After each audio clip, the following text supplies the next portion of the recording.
عزیزان گرامی قدر، قرآن میں آیت ہے الذین ينفقون فی السراء والضراء والکاظمین الغیظ والعافین عن الناس واللہ یحب المحسنین، کہ جو لوگ اچھے اور برے حالات میں راہ خدا میں خرچ کرتے ہیں، والکاظمین الغیظ، اور پھر کیا کرتے ہیں، اپنے غصے کو پی لیتے ہیں، اپنے غصے پہ ضبط کرتے ہیں، والعافین عن الناس،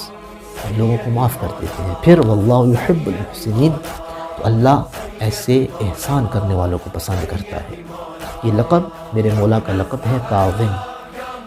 بہت سارے واقعات ہیں کہ جس میں مولا کو